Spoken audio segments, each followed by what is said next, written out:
Bonjour les amis et bienvenue pour une nouvelle vidéo sur le tarot et la vision alchimique de ce dernier. Et aujourd'hui nous allons nous intéresser au battleur. Une lame très intéressante, la lame numéro 1 du tarot de Marseille et celle d'Oswald Wirth. Je vous laisse à la vidéo et n'hésitez pas à laisser un commentaire à la suite. Je vous remercie. Nous voici donc avec le battleur. Alors c'est une lame vraiment très intéressante. Alors déjà on peut s'attarder sur le fait que ça soit la lame numéro 1. Donc elle nous indique très certainement que l'on va démarrer quelque chose. Et c'est le cas d'une certaine façon parce qu'on voit bien que ce battleur, en fait devant lui il a une table. Et sur cette table vont être posées plusieurs choses. Alors qu'on va très bien voir chez Oswald Wirth, on a une coupe, on a une épée, on a un denier et on a un bâton qu'il a dans sa main. Et chacune de ces choses va représenter en fait un élément. Donc le bâton c'est le feu, l'épée c'est l'air, la coupe c'est l'eau et le denier représente la terre.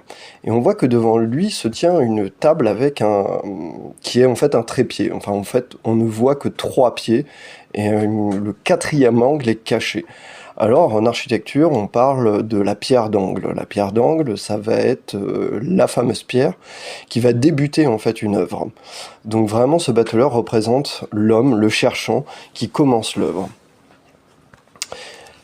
On voit d'ailleurs que ce personnage, principalement chez Oswald Wirth, possède 5 boutons au niveau de son ventre, son torse, qui représente en fait quand lui, il a la quintessence. Voilà, donc il va aussi nous renseigner par ces 3 pieds, cette fameuse table, les 3 éléments de l'œuvre alchimique. Donc le soufre alchimique, le mercure alchimique et le sel alchimique.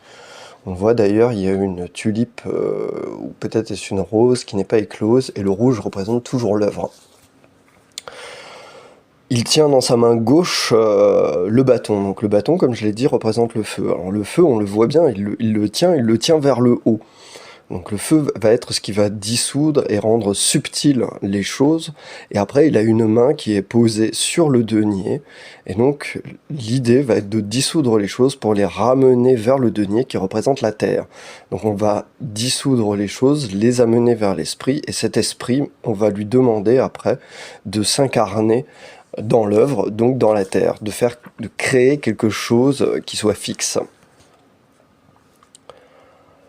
On voit que principalement sur celui du... Alors la tulipe peut aussi représenter la flamme. Là on a un arbre entre les jambes, alors quelque chose qui ressemble à un arbre, hein, entre les jambes du battleur du tarot de Marseille.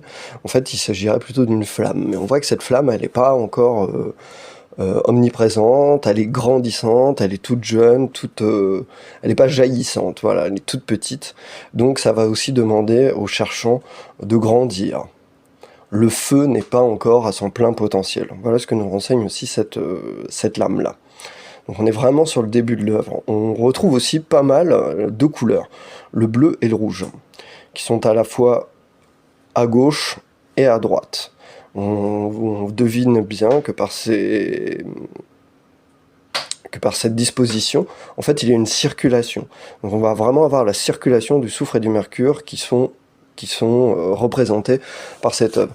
Et là on voit bien aussi que le personnage ne regarde pas en fait la table, qui se pose des questions, qui ne sait pas forcément comment s'y prendre. Donc on a vraiment quelqu'un qui n'est pas encore à maturité. Alors ça va être beaucoup représenté par la couleur verte, hein. Il le porte sur son chapeau, il le porte chez Oswald Wirth même à terre, les pieds eux-mêmes de la table sont verts, le sol sur lequel il est de couleur verte, et il a quelques apparats en fait de couleur verte. Donc on voit vraiment que là c'est un personnage qui est en quête de maturité, en quête de commencer quelque chose, qui va débuter mais qui sait pas trop comment s'y prendre. Il regarde à gauche comme s'il recherchait une inspiration, un conseil peut-être. Voilà pour le battleur, j'espère que cela vous aura plu, n'hésitez pas à laisser un petit commentaire, c'est juste une vision personnelle hein, du tarot de Marseille d'un point de vue alchimique. Je vous remercie beaucoup de suivre la chaîne, je vous souhaite à tous une très belle et merveilleuse journée, et à très bientôt pour la suite de nos aventures autour du tarot et de l'alchimie. Bye bye.